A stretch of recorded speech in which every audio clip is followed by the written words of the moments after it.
So we do have alerts that would go out if there was a significant life safety issue to arise from a weather situation. We have alerts that would go to people's phones if there is a tornado warning in that area. It's happened for other events, and it would certainly happen for this one as well. Okay. How do we get that? So you can sign up for Alert Lake. That is our emergency alerting system. But in alerts that would go out if there was a significant life safety issue to arise from a weather situation. I would also have highly recommend alerts that would go to people's phones. If there is a tornado warning in that radio, and it's happened for other events, and batteries for those weather radios as well. Backup batteries, because those weather alert radios are going to receive those alerts if there is any kind of immediate life safety issue arising from a weather situation. Commissioner, you mentioned that the population has really grown, 400,000 recently, so you already went over a bunch of tips, but for newcomers, these hours leading up to 2 o'clock, which is when you said everybody should be in their spot, should people be going out and making any last minute preps, or should those be done right now? Hopefully they're done by now. If you do have something, obviously we want everybody off the road really by noon, but 2 o'clock has been stated to wrap that up. We want you to do it in a very cautious way. We're starting to see kind of anecdotally an uptick in bad driving, people rushing around and stuff like that. So do it safely, but by noon really, you got the last couple hours here. And we understand you're new. If you're new to the area, new to Florida, many of our residents are new now. This might be their first hurricane. But this is a great community, and I'll say that over and over again, even next week as we get through this. This is a great community. There's a lot of great neighbors here. Get to know your neighbors. Rely on them. It's a good time to get friendly. And again, we have a great, incredible staff here that will help. We'll be with you afterwards. The Citizens Information Line, I can't tout that enough. That's the way for anybody that's new. Rely on that Citizens Information Line, that number that LeVar just gave out. That would be the way to go to get questions answered, and we'll try to be with you as much as we can. Sean, trash pickup and debris pickup, are there special arrangements being made for that? Because everything's stopped. We do. We have a contract that will enable us on the debris side to act quickly. Now, of course, the caveat to that is people's minds, the expectation of quickly. So to cover a county as large as Lake County is, it's going to take some time with the debris pickup. So we ask, obviously, for patience, but we do have a plan in place to pick up the debris. And as far as I know, I'm going to check and maybe just see if Jennifer's going to, I don't want to say something that's incorrect, but as far as regular trash pickup, that's going to resume as soon as possible, probably the early part of Monday. That's correct, yeah. Okay. When you talk about shelters, I know you said 300 people. It doesn't seem like we're at capacity at this point. But are you looking at, directing people to certain ones based on some of the numbers that you're seeing in? And then also, could you remind people of what they can and cannot bring to these shelters? Absolutely, and I'm going to let Megan perhaps. So we are closely monitoring our shelter capacities at this time. There have been no reported issues with capacity in any of our shelters. In terms of what to bring to a shelter, you're going to want to bring comfort items, any special dietary foods that you're going to need, any kind of things to entertain you while the power's out, pillow, blanket, medications, things like that. All things that should probably already be in your Go Kit if you have one, and I believe that we have also posted lists on our social media pages if you need any assistance with developing what that plan should look like. In terms of what not to bring, just make sure that you understand that it is limited spacing in the shelters. So most of our folks get 20 square feet within the shelter, so anything that can fit within that space range. Do you have any other questions? As long as you guys are good to go, we'll go ahead and set up the B-roll segment over here. If you guys want to go ahead and stay put where you are, if you're going to go with me. Otherwise, my PIO Liliana will help walk you guys back down to the lobby. Thank you all. Thank you. Stay safe. Thanks, Jim. All right, and that was the latest from emergency management officials in Lake County, Florida. Again, preparing residents who are staying in place or sheltering at nearby makeshift emergency shelters, explaining exactly what to bring to these shelters. Make sure that you bring your personal items, a blanket if need be, batteries, bring your emergency kit, basically. We are, again, taking a live now look from XRAD weather radar. That storm continuing to barrel towards the western portion of the state of Florida. We are also taking a live now look from the Sunshine Skyway Bridge. We're learning more about the emergency response and preparations that authorities have in place following this storm, because according to the National Hurricane Center, we just received this update about an hour or so ago. The forecast is calling for 12 to 16 feet 12 to 16 feet of Gulf Coast water from the normal high tide level. Now, this will push water over the islands and the coastline, into harbors, and up the rivers and over the banks at deadly heights. The surge can go up to 10 miles inland, depending on the river. So for a large part of Cape Canaveral and Fort Myers, they're likely to have areas in their communities underwater. High tide comes in this afternoon about the time that the surge will peak for some areas in the greater Fort Myers area, and this will add a couple of feet to the surge. So the tide is already extra high because we are in what's called king tide season, and again, we are expected to see an additional several feet of rain in addition to the storm surge that we're already tracking. So the Naples area, for example, we'll see slightly less, 7 to 11 feet of water will rise near the forecast in the coast later on this afternoon. Let's go ahead and make sure that we take our live XRAD radar full for you all as this storm is continuing to move a little bit closer. And again, another main concern is the destructive winds that we will potentially see. Winds that will rip through the southwest of Florida today. On the north side of the storm, the winds will come in bands with territorial rain. And because the storm is interacting with a front across the northern part of Florida, we could also see an intense corridor of rain develop across the entire peninsula from the Tampa Bay to Central Florida. Again, damaging winds of hurricane strength will occur in that intense band, although the gusts won't be as destructive as the winds on the south side of the circulation. Over 2 feet of rain will likely fall in parts of Central and North Florida over the next few days as Ian slowly makes his way north, moving at 10 miles per hour with speeds of 155 miles per hour. It is nearly a Category 5 hurricane. Now, just to put things into perspective, Hurricane Katrina reached Cat 5 strength over the Gulf of Mexico and then weakened to a Category 3 just before it made landfall in New Orleans and along the Mississippi coast. And that was one of the most destructive hurricanes in our nation's history. So a Category 5 hurricane means winds of up to 157 miles per hour or higher.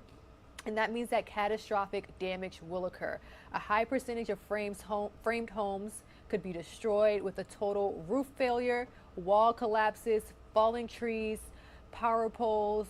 It could potentially be a devastating situation. And that is why we are seeing responses from emergency management officials, state officials like the Florida Governor Ron DeSantis, and happening right now, we are getting a live update from FEMA. We know that they have activated and dispatched personnel across the state of Florida. So let's check in for this live update.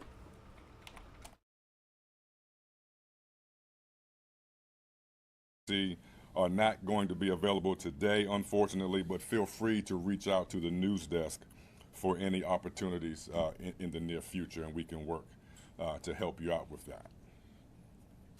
All right, so we'll get started here momentarily, and thanks for your patience and your time again this morning. Can we get a 2-minute warning just when we start? Yes.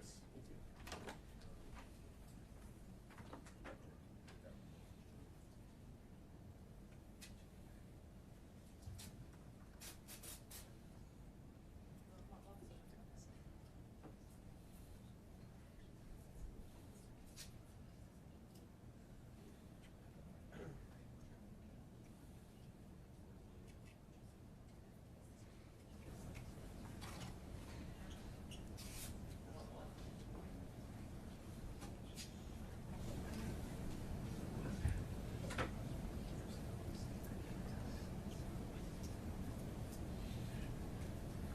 All right, guys, we are listening in live, raw, and unfiltered to this update from FEMA. We know that they have personnel across the state of Florida, but let's interrupt this live update because we have the governor of Florida, Ron DeSantis, briefing the media.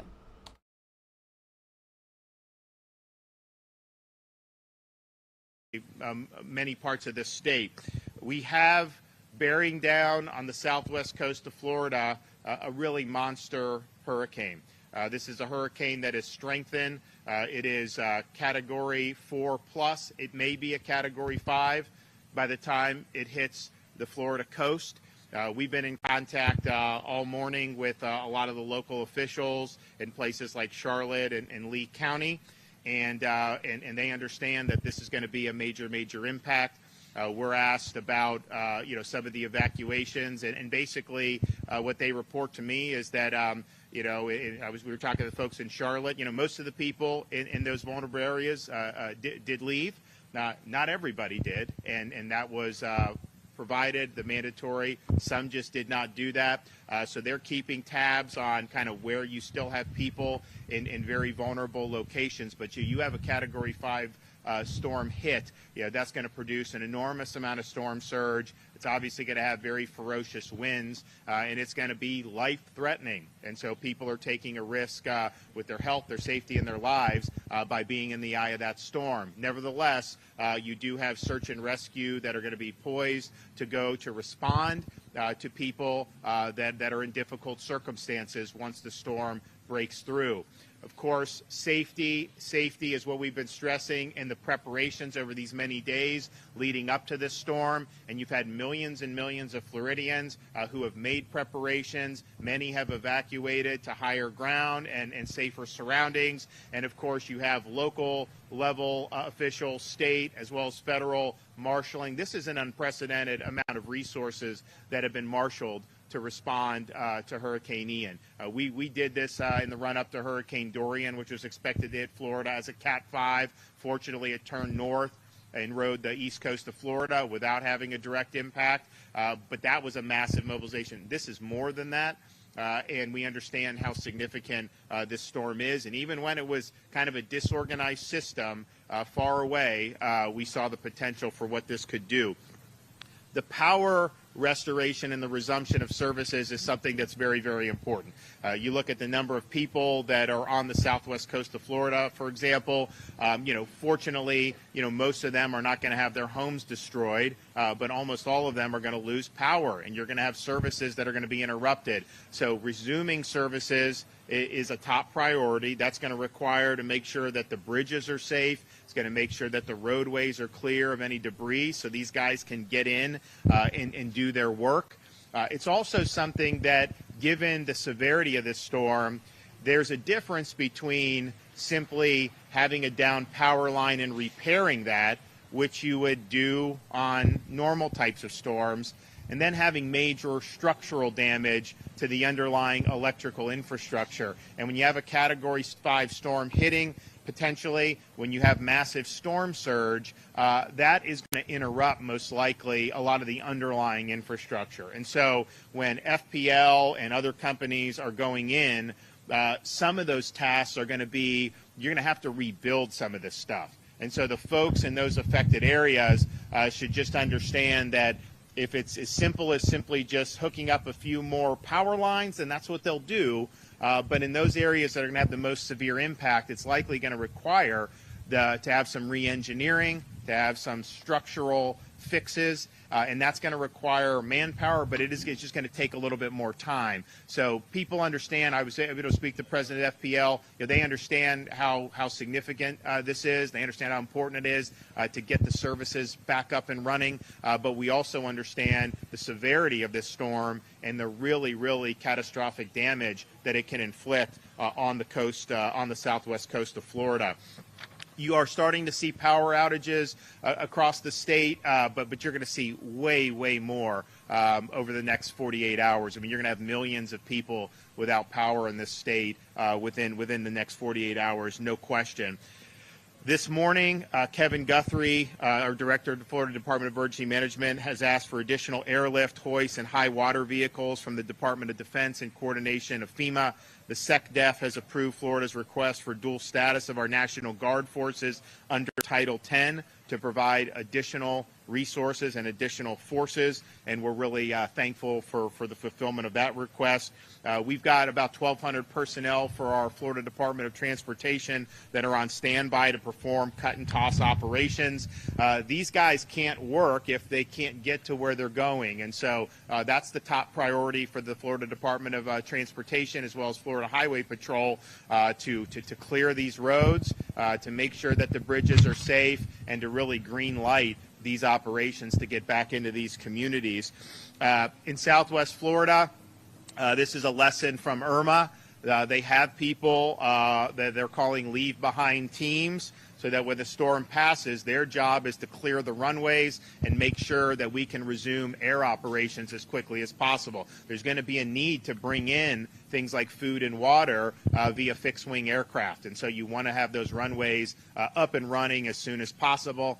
Obviously, some of them could be underwater. I mean, it's there's going to be things that go into that, but having those folks on the ground there to do it I think is going to make a big difference.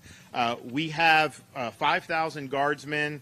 We have 2,000 from other states. We've got 9 Chinooks rotary wing aircraft that are ready to respond. Of course, Jimmy Petronas has been talking about our urban search and rescue teams. 5 of them are ready to go. And they will be in that to commence rescue operations as soon as it's safe to do so. Our Florida Fish and Wildlife Conservation Commission has placed their Special Operations Group in Broward County. That's high water vehicles, shallow draft boats, and helicopters that are ready for immediate deployment once it is safe to do so. I want to thank, we now have total throughout the state. We've got over 40,000 personnel, linemen, and associated personnel that are involved with restoration of electrical services and power services that are stationed in the state of Florida. And these are folks that are staged across the state of Florida.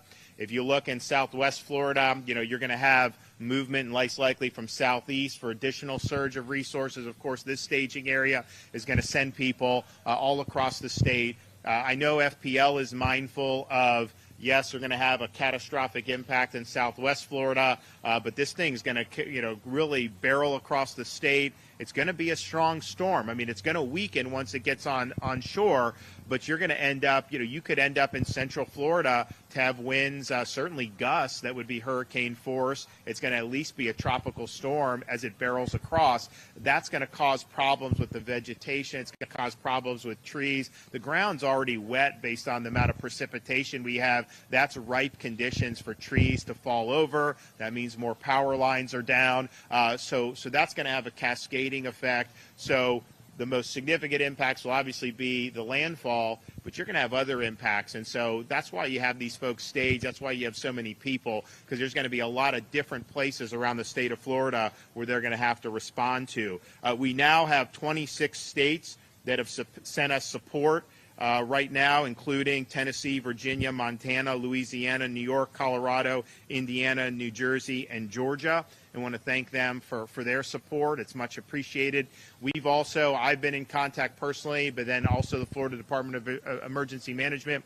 We're in contact with the local folks, particularly in Southwest Florida, about needs, and their needs have been met. Obviously, once the storm hits, there's going to be additional needs, and we stand by ready to offer the support in that regard. It's very, very important. We are going to have significant rescue operations that are going to have to be done, because you have some people, not most, but you do have some people who've chosen to hunker down in some very vulnerable areas. And so that is going to be something that I know that they're keeping a very close eye on. They're going to monitor the impacts of the storm and then monitor how those folks have been able to weather it. But we anticipate, whether it's ground, water, air, all different types of ways to go in and help people. That's going to commence immediately upon this storm hitting. Pray for people. This is a major storm. You never want to see any storms hit, because it creates a lot of problems. but I'll tell you, the state has done a lot of storms over the past. You know, there's some you deal with. It's never fun. It's never fun to have damage. It's never fun to see flooding. It's never fun to see power interrupted. But you kind of deal with it, and then you move forward. You know, there's some storms that really leave an indelible impact, and we've been working with the folks up in Northwest Florida on Hurricane Michael. That was a major storm. There are obviously people that were directly impacted. We had fatalities as a result of that storm. But then you had so many other things that have happened all the way to this day that recovery goes on. This is going to be one of those historic storms, and it's going to really, shape the communities in Southwest Florida and have a profound impact on our state. So we just ask people for their thoughts and their prayers. We know there's a lot of people that want to be helpful in a variety of ways. As this goes, we'll be calling on more and more people to pitch in a variety of different capacities. Not everyone is a skilled lineman who can go in and do that. Not everyone can operate special operations to go and rescue people, but some people can volunteer. Some people can help with folks who've been displaced, and there's going to be a need for all of that as this storm goes through and as we assess the damage that has been done. I'm thankful for what they're doing here with Florida Power and Light. This is something that when you're a major Florida-based company, you know this is just part of what you do with your business. And I'm happy that they've really leaned in on this and really marshaled a tremendous amount of resources to be able to offer the quickest and most effective response possible that they can do as a company. And I know there's going to be a lot of Floridians that are going to be really happy about that. This is not an easy thing. These power problems are not going to be easy, but I think they're committed to putting the manpower in place, spending the resources necessary to have as most successful conclusion as we can. So we're going to hear from some folks from FPL. We're also going to hear from Dane Eagle and Jimmy Petronas. So Jim Bush, Senior Director for External Affairs, FPL. You want to say a few things? Thank you, Governor. Good morning. My name is Jim Bush. I'm a Director of External Affairs for Florida Power and Light. On behalf of the FPL, we want to thank Governor DeSantis for coming out to greet the men and women who have come to respond to Hurricane Ian. We have assembled a restoration workforce of more than 19,000. That includes FPL employees, contractors, and men and women from partner utilities from around the country. There are more than 30 states represented here today. We have line workers who traveled in at this site from as far as Texas and Oklahoma, Minnesota, and North Dakota, all to help Florida respond to this challenge. There have been many times that FPL employees have traveled to other states to help them when they were in need, and now they're here to return the favor, and we're very grateful for them for that. Here at the Lake City processing site, these men and women will be briefed on the restoration challenges ahead. We will share our work and processes for storm procedures so that everybody is onboarded and ready to go. They will then fan out across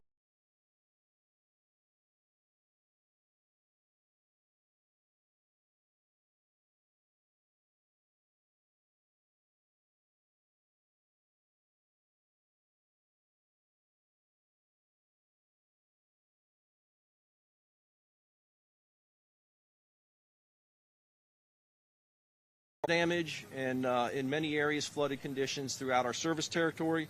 But these men and women will work extended hours, 16-hour days in some pretty difficult conditions, and as I mentioned, they'll work around the clock until power is restored to the last FPL customer. Thank you, Governor DeSantis and the state, for being here and supporting us, and for the emergency declaration, and for all of the men and women who have traveled in to help us respond to this storm. Thank you. Okay. All right, David. Thank you. Yep.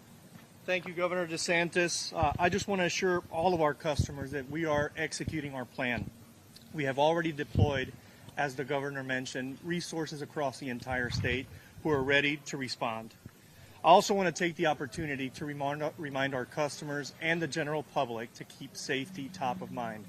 FPL, we consider safety our #1 priority, and we want to ensure that our customers know that we're working around the clock to safely and quickly restore power to our customers. And I want to assure our customers that they know that we will not stop until every customer is restored.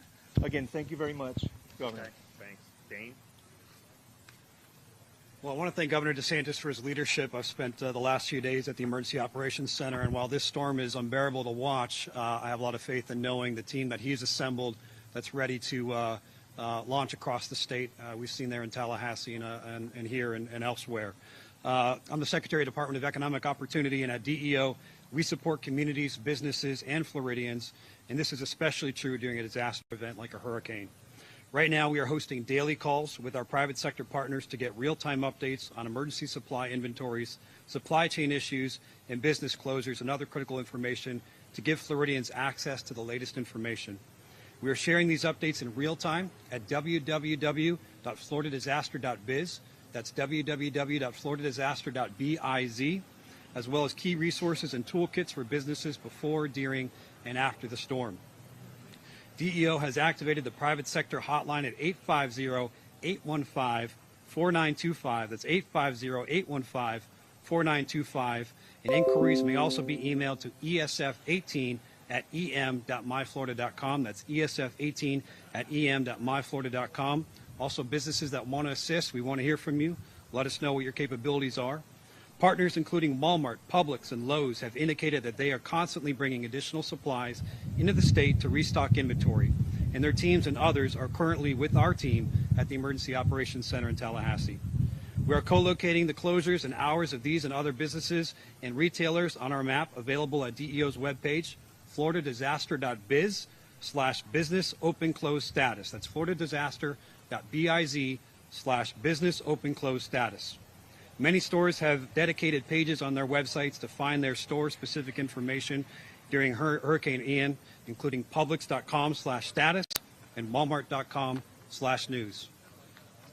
I've been in constant communication with Visit Florida CEO Dana Young and the Florida Restaurant and Lodging Association to ensure that the state's emergency accommodations portal at Expedia.com/Florida is being updated with the latest on available listings.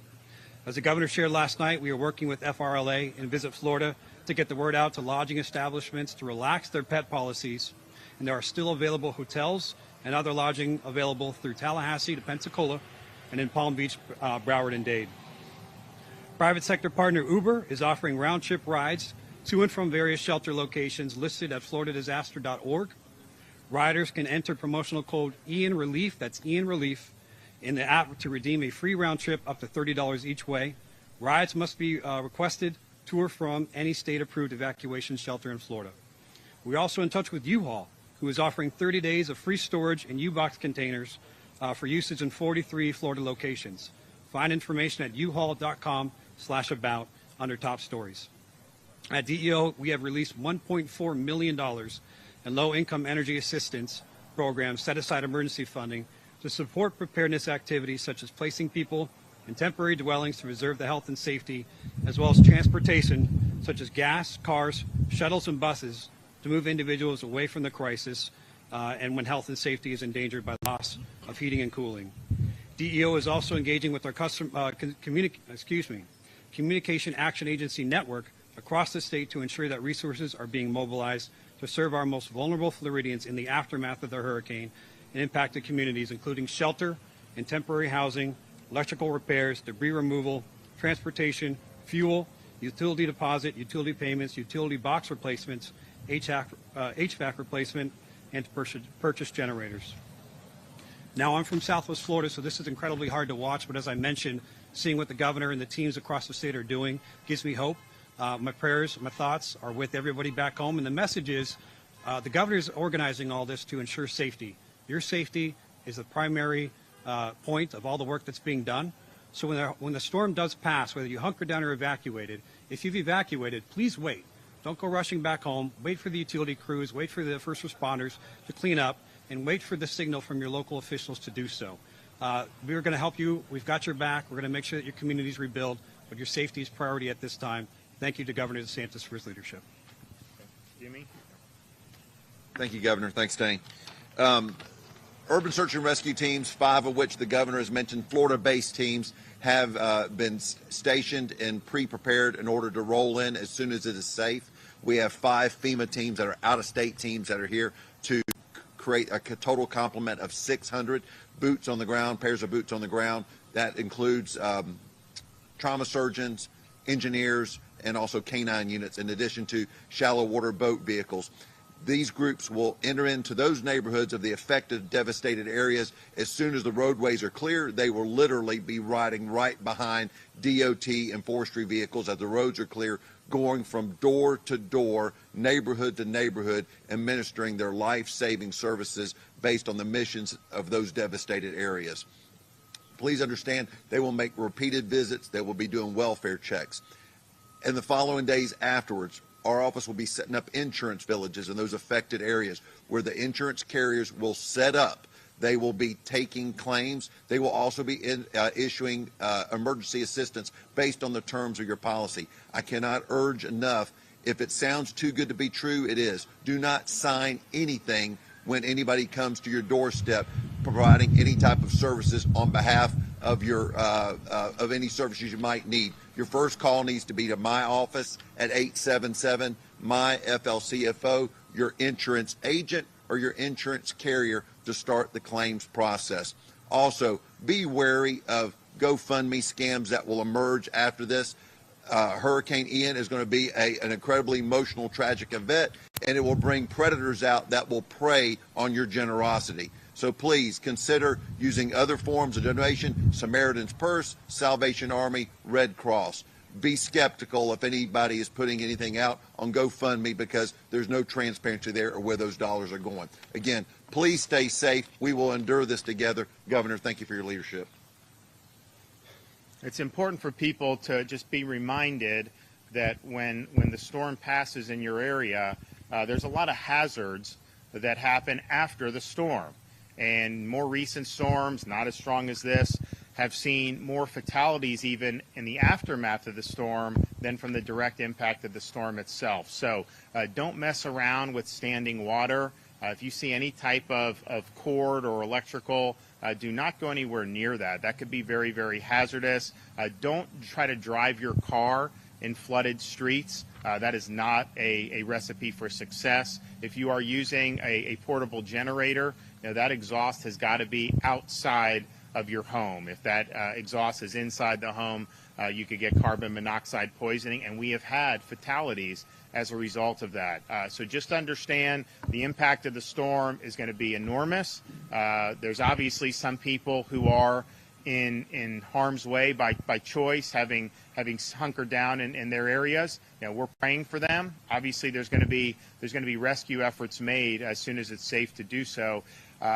But once the storm hits and passes, it is going to be a very hazardous environment still. We're going to be trying to get these guys in to be able to do what they have to do, but they need to have a safe environment to work in too. There's going to be a lot of stuff that's going on, particularly down in those Southwest Florida counties. Other thing I would just say is this is a major event. It's going to be a tragic event in many ways, but it's something that we are going to dig in on. We are going to be there. We are going to stand with the people who are most affected, and we understand this is not just a 48-hour ordeal. This is going to be something that is going to be there for days and weeks and months, and unfortunately, in some circumstances, even years. But that's just what we're called upon to do. So we'll be standing there, and we will marshal the resources that we need to be able to serve the people that are most affected by this. I want to thank the men and women who are standing behind me right now. You have a job to do, you work, you put food on the table for your family, and in normal situations, most people don't think much of it. You just assume that you're entitled to have power in your home and all the different necessities and conveniences of life. In reality, there's a lot that goes into this, and it's in situations like this that we realize how significant it is, and so their efforts are going to make things a lot better for a lot of people than they otherwise would. So on behalf of the state of Florida, all the linemen, all the crew personnel, everyone involved with all of our utilities, FP&L and all of them, we just want to say thanks. Thanks for coming in from out of state. Thanks for being staged and ready to go in and restore services. Thanks so much.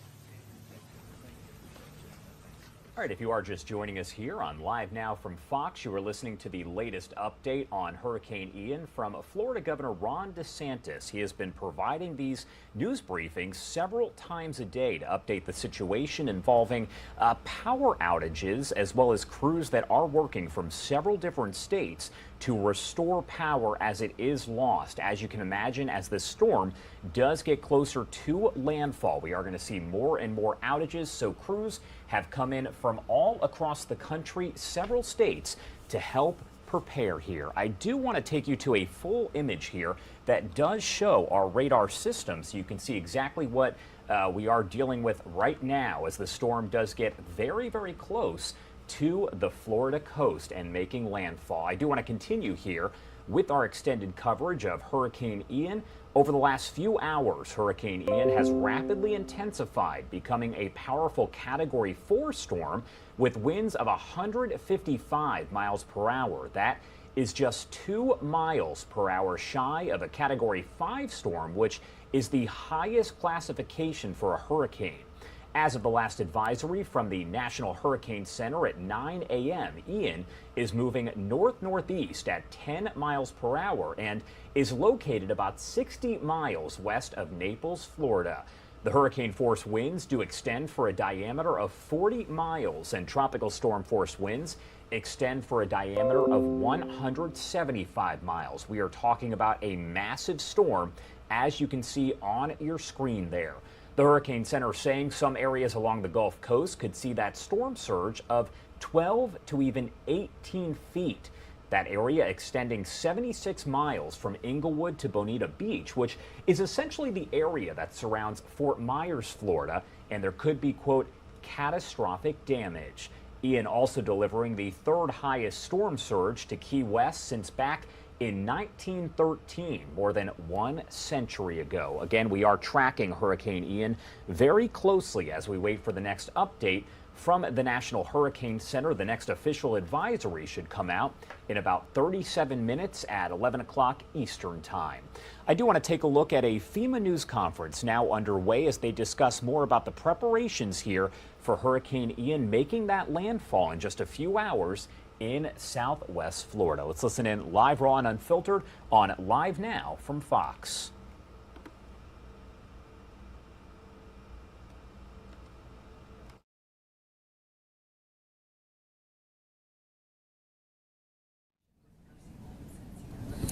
Yeah, absolutely. We have hundreds of personnel in the state already, embedded in the State Emergency Management Center, as well as staged in places like Miami, as well as in Orlando and other parts. But we also have personnel that are staged in Atlanta, Georgia, at our regional office that are ready to say hello to way more quality.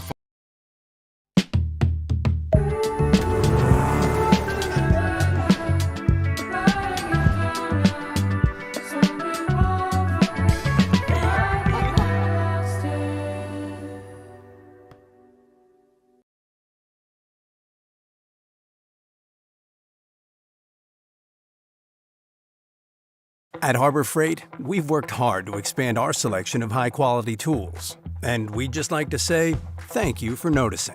Noticing that everything from our jacks to generators and thousands of items in between are every bit as good as the competition at a fraction of the price. Thanks to all our customers who've raved about the value at Harbor Freight. With an overwhelming number of 5-star ratings for so many tools, it begs the question, why pay more?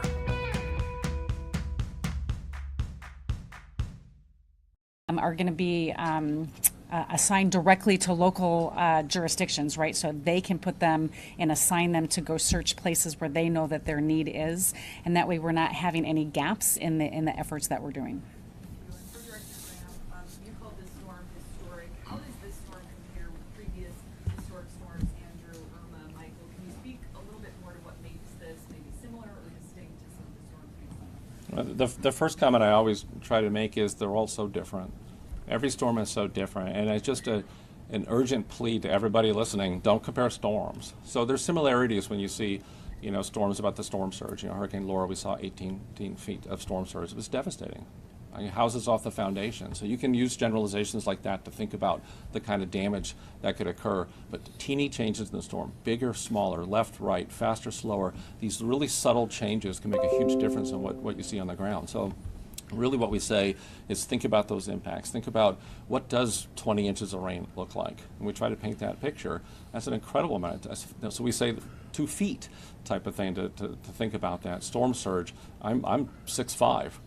And you think about this storm surge forecast, you start getting 15, 16, 17, 18 feet. I mean, that's a lot of me type of thing. So we try to paint that picture to really key in those impacts. So, and the last comment is, that's why the whole NOAA team comes together on these storms, from the satellites, the radar, you look at the hurricane hunters of the Air Force and NOAA. It takes that entire team to really come up with those impacts.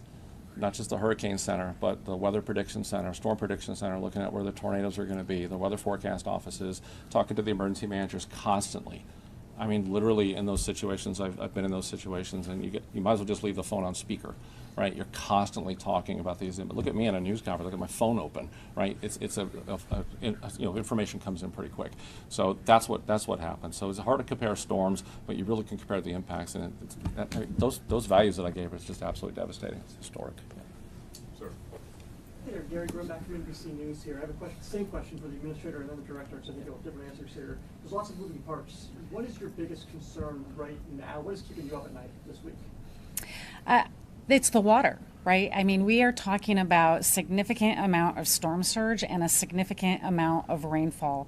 I think one of the reports I even heard earlier today, in some parts of the state, up to 5 inches per hour of rainfall. You know, when you combine those two together, as you heard Director Graham say, it's going to flood. The storm surge is going to back up the rainfall, and it's going to create incredibly life-threatening, dangerous situations. So for those people who didn't evacuate and are now being asked to stay in place, they need to make sure that they're getting to high ground, right? And that they are putting themselves and their families in a position that is going to keep them safe. For those that are still being asked to evacuate, take them seriously. Evacuate and get out of harm's way.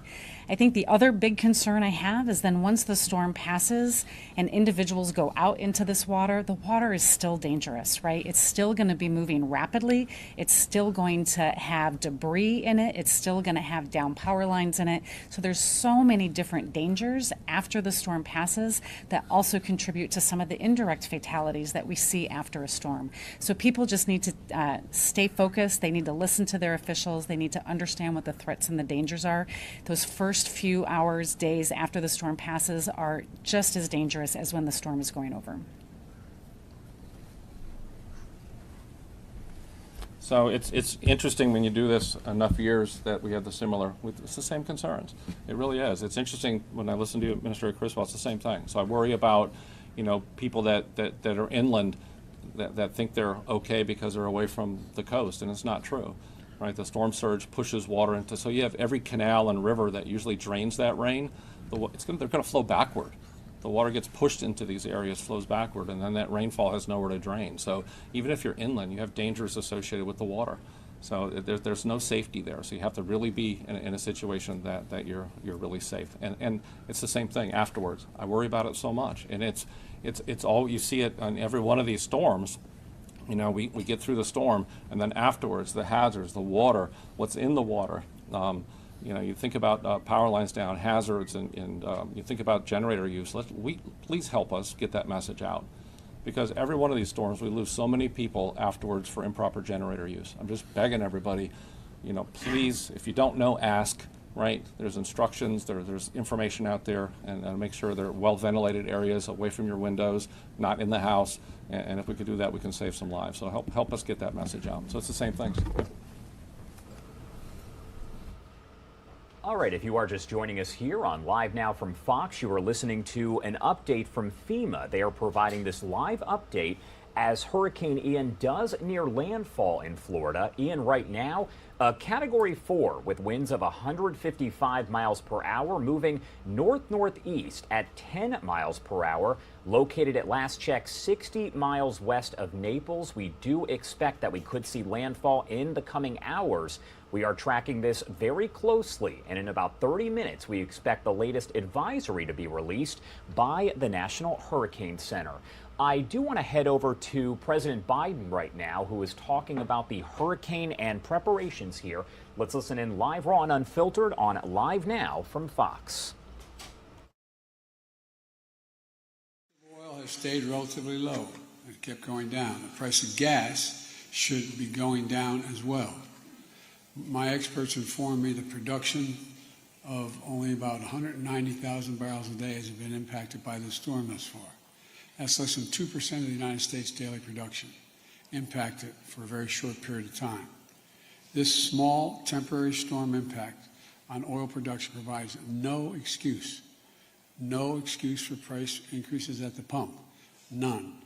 If gas companies try to use this storm to raise prices at the pump, I will ask officials to look into whether price gouging is going on. America is watching. The industry should do the right thing. As a matter of fact, they should move more quickly now to bring down the price of the pump because gasoline is down. The price of gasoline is down a great deal.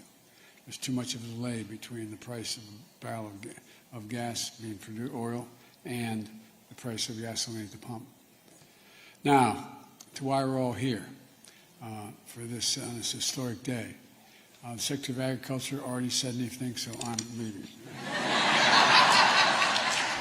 All right, if you are just joining us here on Live Now from Fox, you could see that President Biden was speaking about some of the hurricane efforts and the relief efforts that we can expect. But we did have FEMA a short time ago providing the update as Ian does near landfall there in Florida in the coming hours. I do want to bring you here to a live look at our XRAD system where you can get a closer up look at Hurricane Ian. We have been checking in with our affiliates at Fox 13 in Tampa as well as Fox 35 in Orlando. They have reporters that are all over the state, both stations, so we are thankfully able to take their coverage, and you can also hear their forecasters that are providing a little more context about what we can expect as the hurricane does get closer here. We are waiting for them. They're in a commercial break right now, but once they come back, we will take you out live to some of their reporters. But I do want to go over some of the latest information as we do wait for the next advisory from the National Hurricane Center.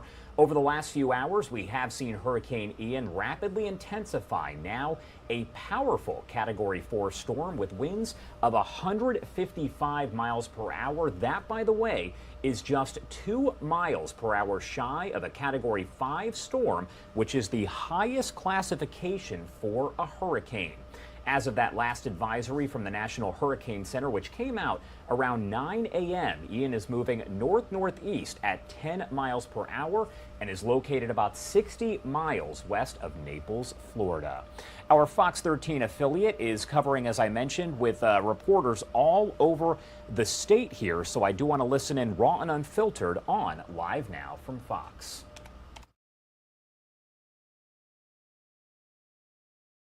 Looking to see what's going on here. We'll show you what's going on.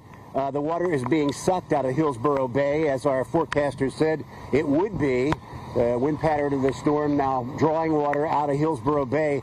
And you can see right across from Rome Avenue here on Hillsborough Bay, now looking toward Tampa General Hospital, the top of Bayshore there in downtown. You can see just how shallow this is. Seen a lot of people out here taking pictures. We ran into one gal who was doing a FaceTime with her nephew.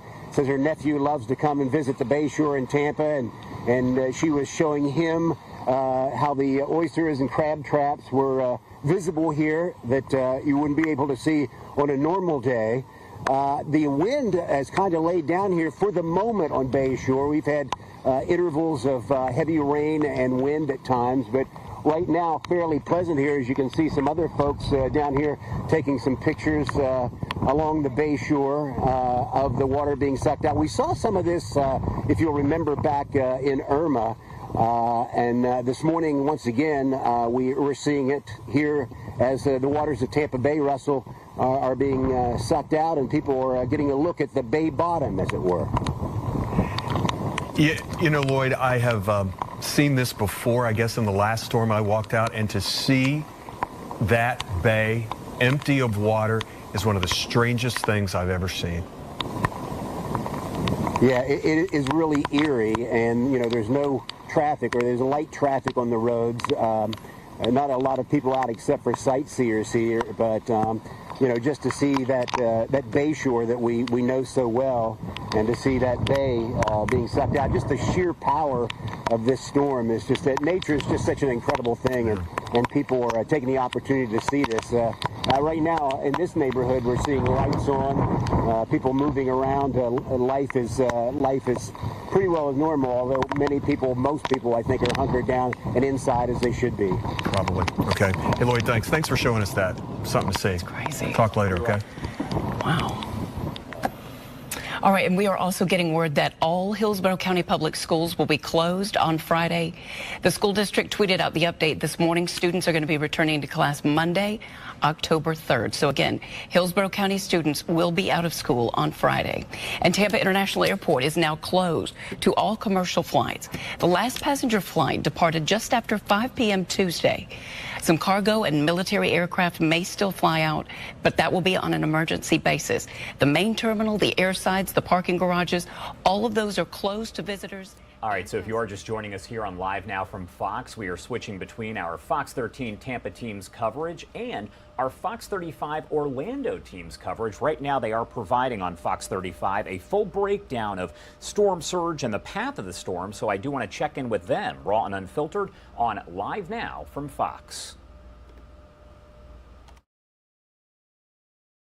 That's out over the distant Atlantic, of little concern to us. We are watching, though, for those impacts now on the hurricane alert board here with Fox Weather, showing impacts to southwest Florida. And lastly, this is a tornado watch for our area until 5 o'clock this afternoon.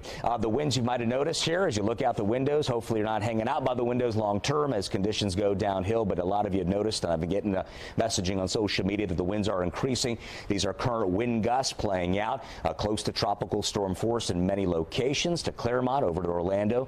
Lakeland now, a 37-mile-per-hour gust out in Polk County, with Cedar Key at 38 miles per hour. One last look here for you. Want to give you a look at the tornado impacts. Allison and I tracked a couple of these tornado-warned areas over Indian River County, and then back into Osceola. You can see that ribbon of spin lifting northbound, not only for Orlando and the surrounding area, but also into northern Florida. Here comes Ian circulation riding up. It's critical we watch this side of that circulation, as there could be more tornadoes, more spinners developing on that northeastern, what we call the right front quadrant. And right now we're going to head over to Allison. Speaking of live tracking on Fox 35 Storm Tracker radar, we've got some spin there just to the east of the Space Coast. Tell us about it, Al. Yeah, that's exactly right, Jamie. So this is a 30-minute loop on exactly what we are seeing. So the reds and greens are going to be winds moving away and toward the radar. You can see it right here. Now, this is the area that we need to watch. Let's have it start. So the winds are very close together, and you can see there starts to become a little bit of a twist. Now, it is diminishing just a hair as it's moving closer to the coast, but that doesn't mean that it's not something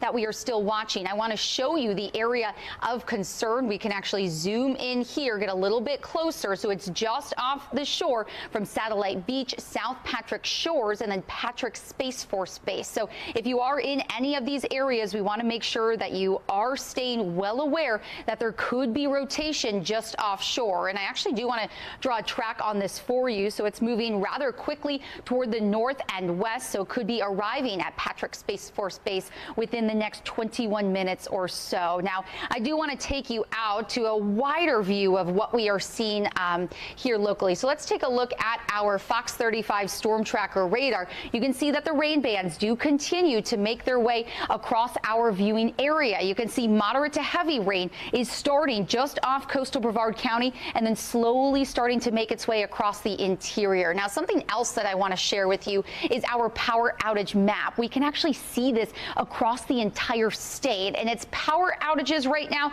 due to the number of people that could be impacted. And you can see all of the counties that are shaded in yellow right now have anywhere from 10,000 to 50,000 folks out of power at the moment. So that does include areas near Fort Myers and just to the south of Tampa, including some areas in South Florida, but we're likely going to be seeing this continue continue to move up to the north, so it's something that we'll be watching for you. This is what we have here at Fox 35, not only watching the power outages, but again, that possible rotation just off the coast of Satellite Beach right now. So we shared the current wind gusts, Allison, and clearly we're now beginning to move into that veil of tropical storm force, 39 plus miles per hour. So we're going to be watching that now. And speaking of wind gusts, something that just came into the Fox Weather Alert Center. Pelican Bay, this is near Naples, they have reported 78 mile per hour wind gusts. That is from Hurricane Ian right now. So Southwest Florida, we had mentioned that those hurricane force winds already pushing on shore. So Pelican Bay near Naples, 78 mile per hour gusts, and we'll continue to update you there. We do want to take you back out to the live cam. I believe that is Alligator Alley, and you can see just how strong those winds are. I mean, the camera's moving. The folks, Collier County there, but the folks that are on the road, definitely not safe to be driving in these conditions right now. That's why we ask everybody as of 10 o'clock this morning, so it's now 10:41, that you remain in place until this storm passes through. All righty, Allison, great analysis there with our Fox 35 Storm Tracker radar. For now, we'll continue to stay on top. I'm thinking the rain bands, the tornadic risk, everything is getting ready to take up to the next level now. So we're here for you. Wanted you to stay with us, certainly depend on us here in the Fox 35 Storm Team, keeping everyone safe, you and your family members. Heartfelt from our team. I want to let you know we're here for you here as we track Ian, very dangerous hurricane in southwestern Florida. We'll send it back to you now. All right, thanks, you guys. We're following breaking news. Manatee County letting us know that they are fully locked down. This is the county that encompasses Sarasota and Bradenton, saying all first responders are now locked down as the storm moves through. Emergency response is no longer available. So that is how serious the storm is getting in that area. You know what's so interesting about what you say? When you talk about Manatee County, you can only imagine there are going to be several other counties as the course of the next few hours go on that are going to have the exact same situation. That is why we tell you it is so important that you get to your safe space, that you stay in your safe space, and if you are urged to evacuate, you should likely do that. As we talk about Ian's cone of uncertainty, right? It's got south of Tampa Bay now in its crosshairs. That's right. And Tampa, of course, just north of this area that we're talking about. David Puglisi has been out there all morning long. And Dave, Manatee County now officially under lockdown. Nobody is allowed to get out on the roads. How are things looking where you are in the Tampa area? Well, here in Tampa, the wind has really kicked up, and that's been the biggest difference since the last time we spoke. The rain about the same, but when the wind kicks up like this, that rain starts to have a different feel when it hits you. You can see the palm trees swaying a little bit harder now. The trees really blowing as that wind continues to kick up. Another thing that continues to worsen is the water level in the bay. You can see in some of the areas where the water level is a little bit higher, you can see where the lake's not as deep, you can see islands forming right out there in the middle of the bay here and over by the bridge as well, where there's more islands forming. Now, a similar occurrence happened back in Hurricane Irma in 2017, which took out pretty much all the water here in the bay, especially a little bit farther up north by the convention center where our camera is looking towards now. People were able to get down and walk onto the bay, which is something that, if this continues, could happen as well. We did talk to one man who lives right across the street here on Bay Shore, who tells me the water level at this moment in time is at least 8 to 10 feet lower than what he normally sees at low tide. They describe low tide as being about halfway down the wall where you see where the shells are. That is typical water level. Normally about halfway down would be low tide, so you can see just the drastic difference here in the bay. But there's just so much going on here as the storm continues and gets closer and closer to us. And we're going to have you with the latest here in Tampa throughout the rest of the evening. We'll see you in about a half hour with another update. That's the latest in Tampa Bay. Dave Puglisi, Fox 35 News. Thank you. He's really getting pounded with the rain out there. And of course, keep it right here on Fox 35. We are going to have continuing coverage on Ian for you all day long. And we, of course, will get another update from the storm team after the break. But first, let's take another look at Ian's track this morning. As you can see, that camera there left on Alligator Alley in Collier County, it is bouncing around like crazy as those winds start to pick up. And then, Amy, as we take a look at the right from our Launch Credit Union camera, we can see that the port there, you can see the water kind of picking up a bit. Certainly not as volatile as it is there on the left, but that will change as well as the days and hours and minutes continue. We'll be right back.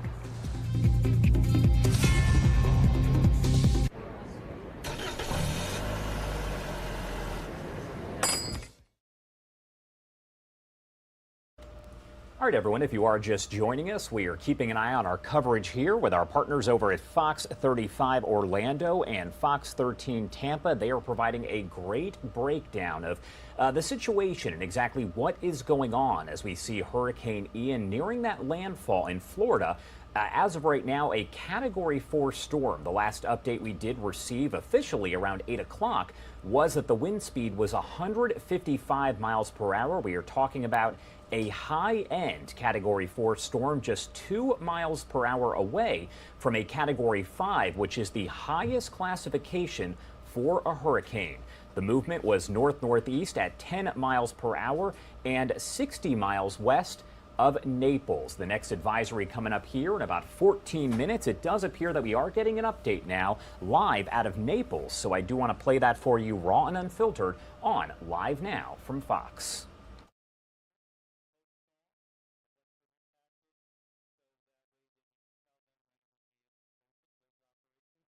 But then it's up to them to start to develop their schedules of resumption of either bringing craft in or using the aircraft, as Tom mentioned, that we're securing temporarily and using that for out. So again, coordinate with your airline to get that information. Somebody had a question here? What are you telling your staff right now? Are they all to remain at home until you open back up? Just like any organization, here we have non-essential and essential. The non-essential we actually sent home. Originally, like I mentioned earlier, was at noon. We told them to go home at 10:30 because, again, the change of the trajectory of the storm. The essential staff is here. It's usually All right, so it does appear that feed has now switched over to a news conference underway with the Orlando airport. Our Fox 13 Tampa team now in their full lengthy forecast where they're explaining the track of Hurricane Ian. So I actually want to take you back to that coverage raw and unfiltered on Live Now from Fox.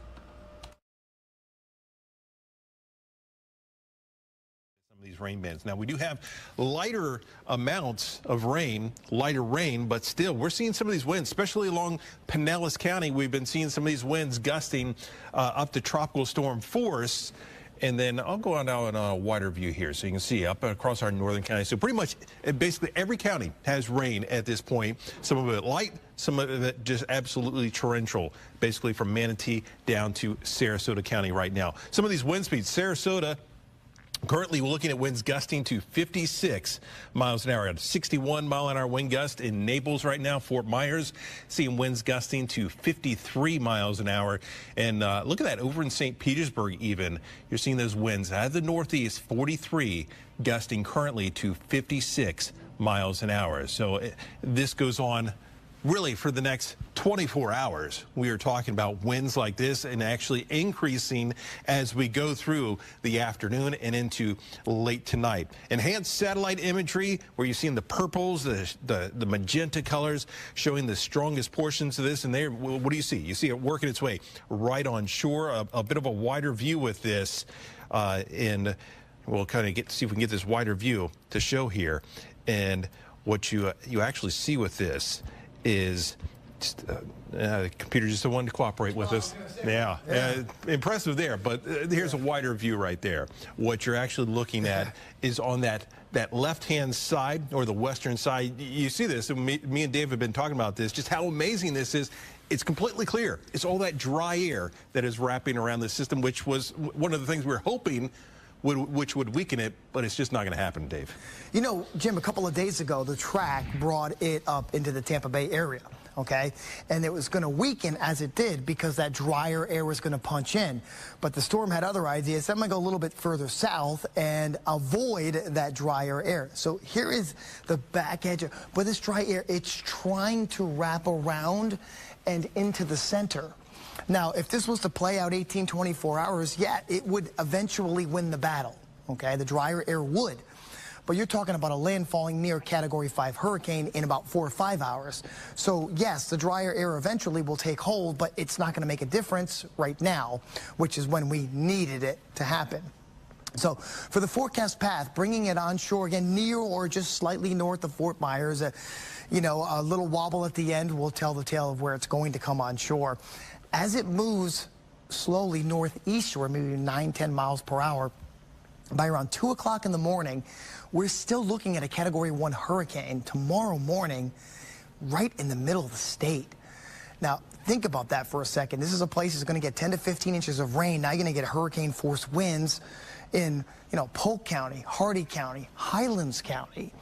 That's going to take down a lot of trees, folks. It really, really is, especially as, the rain's coming in and the roots are getting weakened. Again, they're getting, because of all that rain, and then the wind comes in and just barrels them over.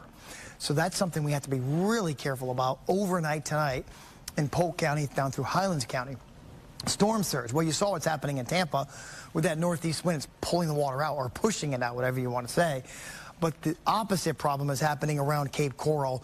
And as the storm makes landfall, so here's Englewood and, you go down to Boca Grande about here, the highest storm surge is going to be around Cape Coral to Bonita Springs. Sanibel's there too. See this purple color?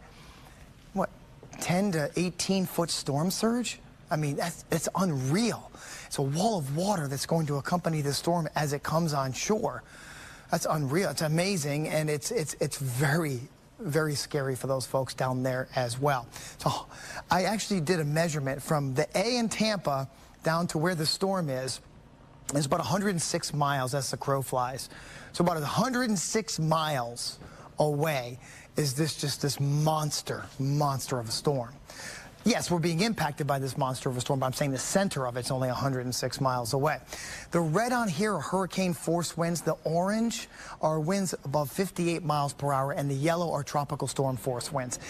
I know, storms don't work like in a big circle like this. It's not a perfectly symmetrical look, but this gives you an idea as we move forward. Here's Wednesday, here's today, 6 p.m., this orange color encompassing really Pinellas, Hillsborough, Polk, just about all of us, everybody south of Pasco, with these 58 mile per hour winds or higher.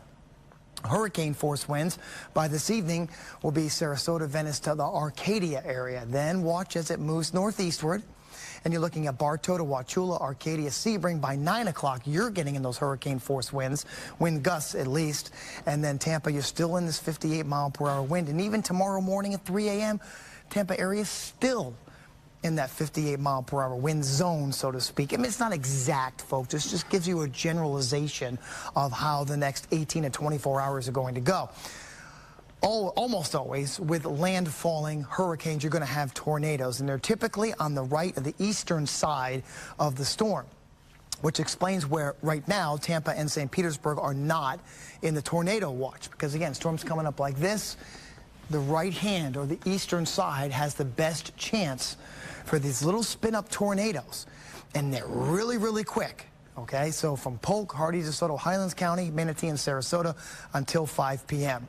But overall, outside of the damage you're going to see where this storm makes landfall, that will be the worst damage. Where this makes landfall will be catastrophic, okay?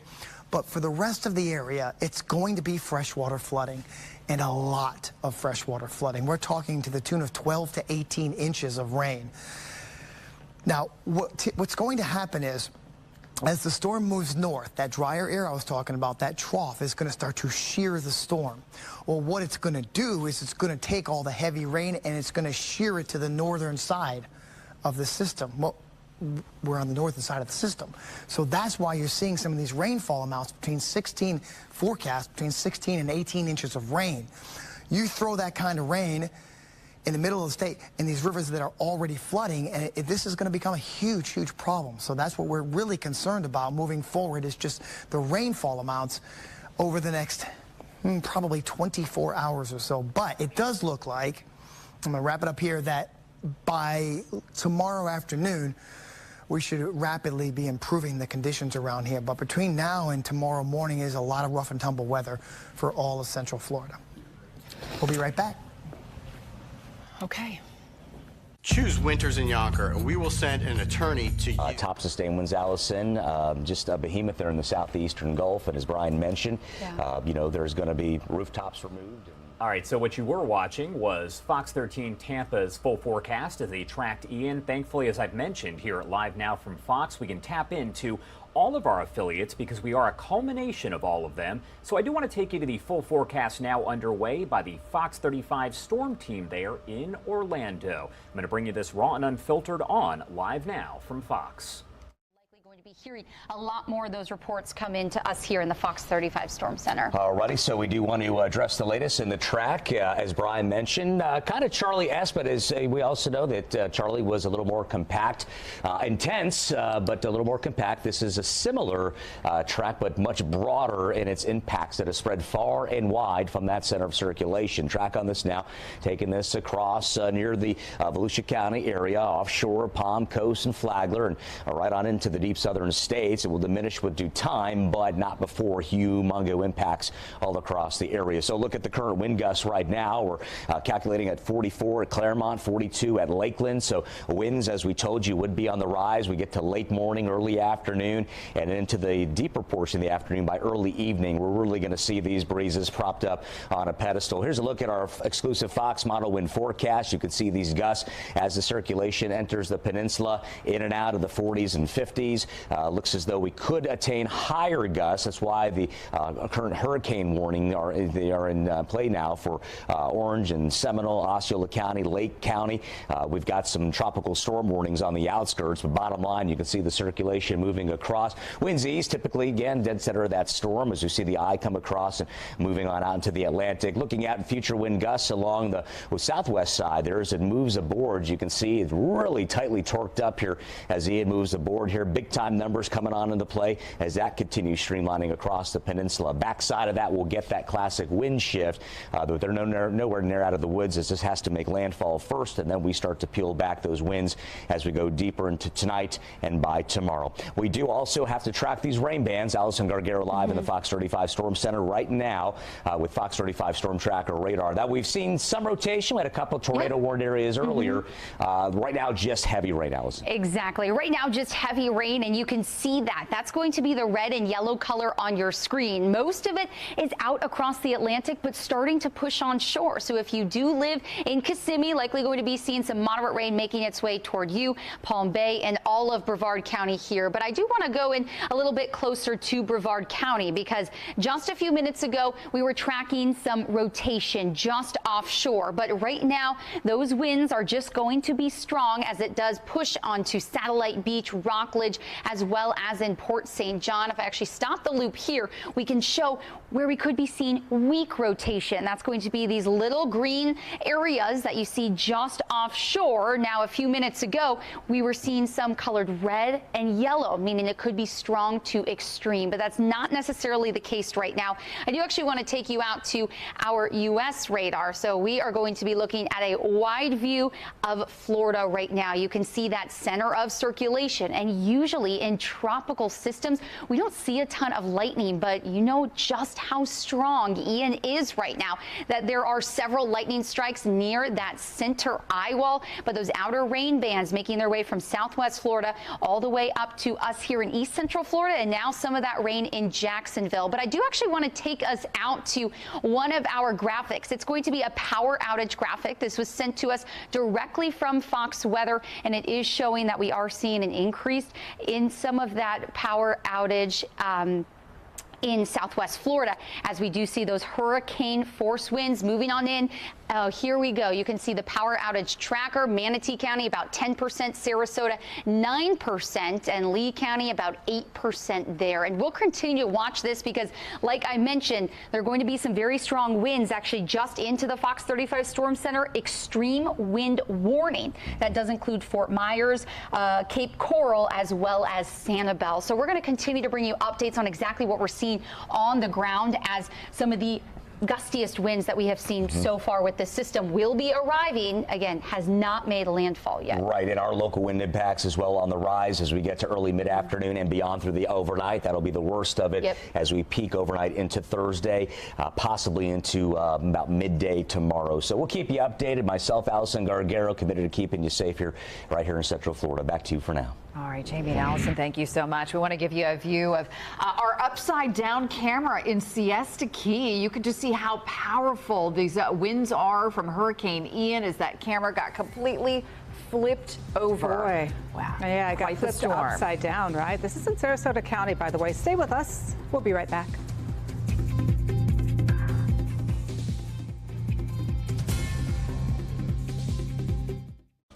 All right, if you are just joining us here on Live Now from Fox, it is right at the 11 o'clock hour Eastern time. It is 11 o'clock.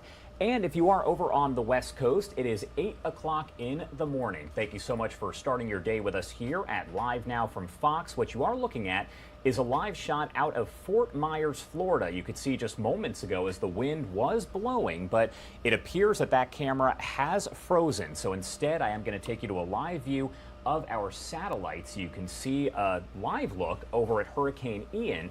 We did just get an update here from the National Hurricane Center, which does confirm that Ian does remain a Category 4 storm with wind speeds of 155 miles per hour. That is the update just released here. We do know that the movement has slowed just slightly north-northeast at 9 miles per hour. That's down from the 10 miles per hour that we saw as of the 8 o'clock update. So just slowing a little bit slightly there. Located 45 miles west-northwest of Naples, Florida, the area that it is expected to make landfall in the coming hours. Our Fox 13 Tampa team has been covering this around the clock, as well as our Fox 35 Orlando team. I do want to send you out to Fox 13 Tampa as they provide the latest information on this ongoing situation.